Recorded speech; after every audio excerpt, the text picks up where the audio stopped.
Bapak Ibu, para pendengar firman Tuhan dimanapun berada, selamat pagi dan selamat berjumpa kembali pada Renungan Pagi Sabtu 23 September 2023. Sebelum kita memulai renungan, mari kita membuka renungan pagi kita dengan berdoa. Dalam nama Bapa dan Putra dan Roh Kudus.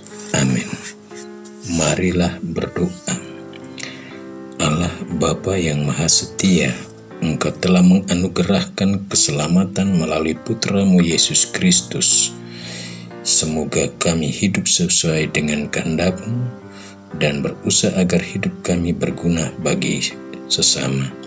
Demi Kristus Tuhan dan pengantara kami, yang hidup dan berkuasa kini dan sepanjang masa. Amin.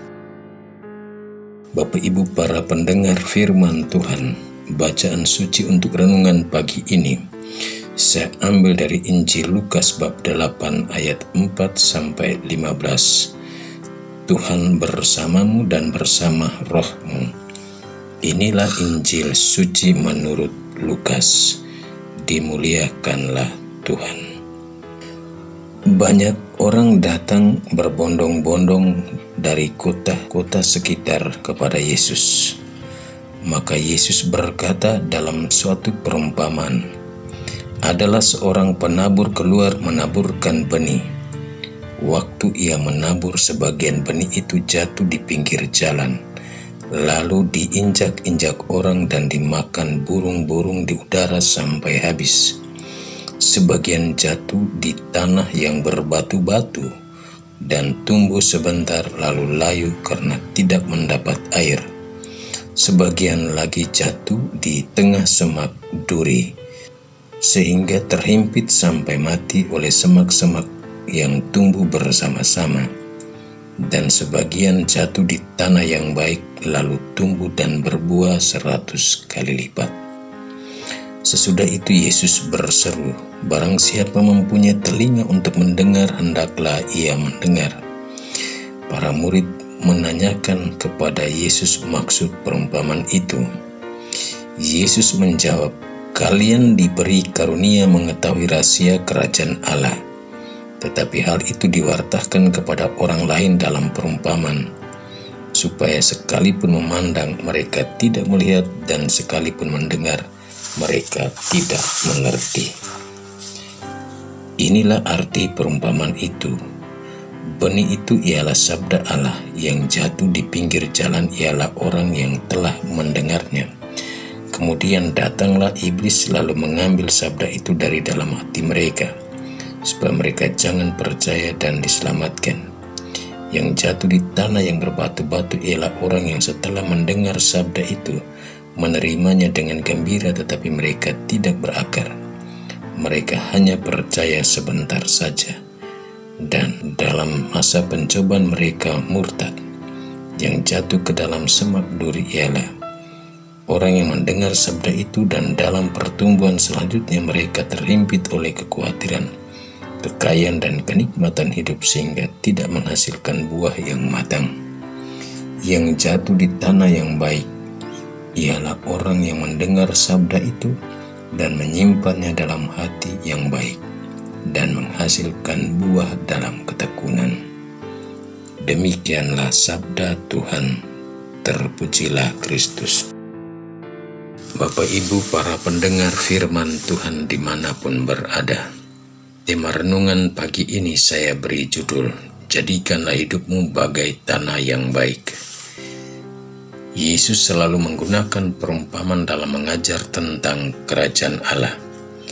Injil yang kita dengar dan renungkan pagi ini berkisah kepada kita bahwa ketika orang berbondong-bondong datang kepada Yesus, ia pun mengangkat sebuah perumpamaan yang mau menggambarkan sikap hati orang-orang Israel dalam mendengar, menghayati dan mengamalkan sabda Allah dalam hidup mereka. Dikatakan bahwa ada seorang penabur keluar untuk menaburkan benih. Ketika ia menabur, ada benih yang jatuh di pinggir jalan, kemudian diinjak-injak orang-orang dan dimakan burung-burung di udara sampai habis. Ada benih yang jatuh di tanah berbatu-batu dan tumbuh sebentar saja, kemudian layu dan mati, karena tanahnya tipis dan mungkin juga tidak ada air. Ada juga benih yang jatuh di tengah semak duri, sehingga terhimpit sampai mati oleh semak-semak yang tumbuh bersama-sama. Dan ada yang jatuh di tanah yang baik, lalu tumbuh dan menghasilkan buah 100 kali lipat. Bapak Ibu para pendengar firman Tuhan dimanapun berada, sesudah menyampaikan perumpamaan itu, Yesus selalu berkata kepada orang banyak, barang siapa mempunyai telinga untuk mendengar, hendaklah dia mendengar. Yesus berkata demikian karena ia tahu bahwa baik orang banyak itu, orang-orang Farisi dan orang-orang Yahudi, tidak mengetahui rahasia kerajaan Allah. Maka kepada mereka disampaikan dalam bentuk perumpamaan, agar sekalipun memandang mereka tidak melihat, sekalipun mendengar mereka tidak mengerti. Namun hanya orang-orang seperti ke-12 muridnya yang diberi karunia mengetahui rahasia kerajaan Allah. Demikianlah kata Yesus kepada para muridnya ketika mereka bertanya tentang arti perumpamaan itu. Yesus kemudian menjelaskan secara rinci makna benih yang jatuh di aneka jenis tanah itu. Benih yang jatuh di tanah pinggir jalan adalah lambang hati pendengar sabda yang memiliki hati yang keras. Sedangkan benih yang jatuh di tanah berbatu-batu adalah lambang hati manusia yang mudah dan gampang menerima sabda Allah dengan sukacita. Tapi sabda itu segera hilang karena tidak berakar, yang disimbolkan dengan tanah yang tipis. Sedangkan benih yang jatuh di tengah semak duri adalah lambang hati manusia yang juga menerima sabda Allah dalam hidupnya. Namun ada begitu banyak kekhawatiran, kecemasan, kegelisahan senantiasa mengimpit hidupnya, maka sabda Allah tidak tumbuh dalam hati dan hidup seperti itu di dalam hati manusia. Sedangkan tanah yang baik adalah simbol hati manusia yang membuka diri bagi sabda Allah, mampu memahami sabda Allah dan mengamalkannya dalam hidup. Maka hidup manusia seperti itu adalah hidup yang selalu menghasilkan buah-buah baik, bukan hanya bagi diri sendiri, tapi juga bagi orang banyak.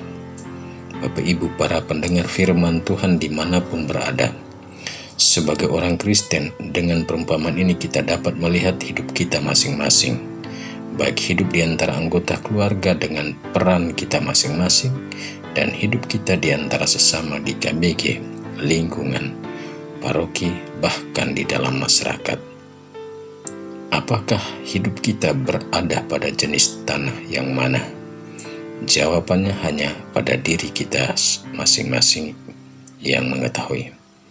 Tapi kiranya semua kita yang telah dibaptis dan menyebut diri orang Kristiani dan murid Yesus, hendaklah kita berusaha agar hidup dan kehidupan kita bagaikan tanah baik yang menghasilkan buah 100 kali lipat, atau kita mampu menjadi berkat bagi banyak orang.